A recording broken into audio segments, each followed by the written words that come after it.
এশার নামাজের পরে সূরা ইখলাস ৪১ বার পরে পানিতে ফু দিয়ে খেলে কি হয়, এটা অনেকেই জানে না। সূরা ইখলাসের অনেক ফজিলত রয়েছে। পবিত্র কোরআনুল কারীমের ছোট্ট একটি সূরা হচ্ছে সূরা ইখলাস, তবে এর ফজিলত কিন্তু অনেক বেশি। সূরা ইখলাস পারে না এমন কোনো মুসলমান নাই। আমরা ছোট্টবেলায় নামাজ পড়েছি ইমাম সাহেবের পিছনে, নামাজ পড়েছি ইমাম সাহেব পড়েছেন, এটা শুনতে শুনতে অনেকের সূরা ইখলাস মুখস্থ আছে। সুতরাং সূরা ইখলাসের ভিতরে অনেক ফজিলত আছে।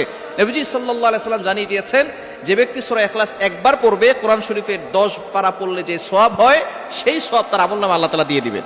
এবং যে ব্যক্তি 2 বার পড়বে, 3 বার পড়বে, 3 বার পড়লে 30 পারা কোরআন শরীফ পড়ার সওয়াব আল্লাহ তাআলা তার আমলনামায় দিবে। এবং যে ব্যক্তি 10 বার পড়বে, আল্লাহ পাক রব্বুল আলামিন তার জন্য জান্নাতে একটা প্রাসাদ নির্মাণ করে দিবেন। সুতরাং এই সূরা ইখলাসের ফজিলত অনেক বেশি। নবীজি সাল্লাল্লাহু আলাইহি ওয়াসাল্লাম একবার এক সাহাবীকে তিনি নেতা বানিয়ে পাঠিয়েছেন, তিনি নামাজ পড়াতেন, প্রত্যেক নামাজেই তিনি সূরা ইখলাস পড়তেন। তো সাহাবাকে অভিযোগ করেছেন, ইয়া রাসূলুল্লাহ, ইয়া হাবিবাল্লাহ, সে প্রত্যেক নামাজেই সূরা ইখলাস তার থাকবেই। নবী সাল্লাল্লাহু আলাইহি ওয়াসাল্লাম জিজ্ঞেস করেছেন, কেন সে সূরা ইখলাস পড়ে? তখন সেই সাহাবী বলেছেন যে, আমি সূরা ইখলাসকে পছন্দ করি, সূরা ইখলাসকে ভালোবাসি, এই জন্য পড়ি। নবীজি সাল্লাল্লাহু আলাইহি ওয়াসাল্লাম বলেছেন, এই ভালোবাসা, সূরা ইখলাসের প্রতি ভালোবাসা তাকে জান্নাত পর্যন্ত পৌঁছে দিবে। সুতরাং সূরা ইখলাসের প্রতি ভালোবাসা অবশ্যই আমাদের থাকা দরকার।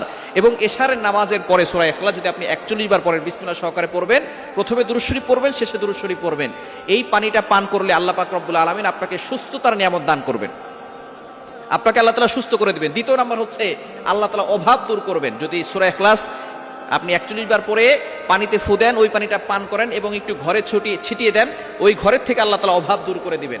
নবীজি সাল্লাল্লাহু আলাইহি ওয়াসাল্লামের কাছে একবার এক বেদুইন সাহাবী গিয়েছেন, গরীব। তিনি গিয়ে বলতেছেন, ইয়া রাসূলুল্লাহ, ইয়া হাবিবাল্লাহ, দুনিয়া আমার কাছ থেকে বিমুখ হয়ে গেছে, আমার ঘরে অশান্তি শুধু, আমার ঘরে কোনো ধরনের খাবার নাই। ইয়া রাসূলুল্লাহ, এমন কিছু আমল আমাকে বলে দেন যে আমলের মাধ্যমে আমার ঘর থেকে এই অভাব দূর হয়ে যাবে। নবীজি সাল্লাল্লাহু আলাইহি ওয়াসাল্লাম বলেছেন, তুমি তোমার ঘরে সূরা ইখলাস তেলাওয়াত করো। সাহাবী তিনি বাসায় যাওয়ার পরে সূরা ইখলাসের তেলাওয়াত আমল করা শুরু করলেন। কিছুদিন পরে আল্লাহ পাক রব্বুল আলামিন তার ঘর থেকে অভাব দূর করে দিয়েছেন। সুতরাং সূরা ইখলাসের ফজিলত অনেক বেশি। আপনি আপনার ঘরে সূরা ইখলাসের তেলাওয়াত করবেন এবং রাতের বেলা এশার নামাজের পরে ৪১ বার পরে পানিতে ফু দিয়ে ওই সূরা ইখলাসটা যদি আপনি পানিতে একটু ঘরে ছিটিয়ে দিতে পারেন, ওই ঘরের ভিতর থেকে আল্লাহ তাআলা অভাব দূর করে দিবেন। ৩ নাম্বার, আল্লাহ পাক রব্বুল আলামিন ওই ঘরের ভিতরে বরকত দান করবেন। ৪ নাম্বার, আল্লাহ পাক রব্বুল আলামিন বিপদ আপদ থেকে আপনাকে হেফাজত করবেন। যত ধরনের বিপদ আছে, বিপদ থেকে আল্লাহ পাক রব্বুল আলামিন হেফাজত করবেন এবং আল্লাহর মহব্বত ওই ঘরের প্রতি বেশি হবে। আল্লাহ পাক রব্বুল আলামিন ওই ঘরের মানুষগুলোকে ভালোবাসবে যদি তারা আল্লাহর ইবাদত করে এবং সূরা ইখলাস বেশি বেশি করে তেলাওয়াত করে। সুতরাং আপনি যদি অভাব থেকে বাঁচতে চান, বিপদ থেকে বাঁচতে চান, দুশমনের ক্ষতি থেকে বাঁচতে চান এবং অসুস্থতা থেকে বাঁচতে চান, রোগ ব্যাধি থেকে বাঁচতে চান, তাহলে আপনি সূরা ইখলাসের আমলটা করবেন। সূরা ইখলাস যত বেশি পড়বেন তত বেশি উপকার হবে। সূরা ইখলাসের আমল কখনো ছাড়বেন না। সূরা ইখলাস, কুল হুয়াল্লাহু আহাদ, আল্লাহুস সামাদ, লাম ইয়ালিদ ওয়া লাম ইউলাদ ওয়া লাম ইয়াকুল লাহু কুফুয়ান আহাদ।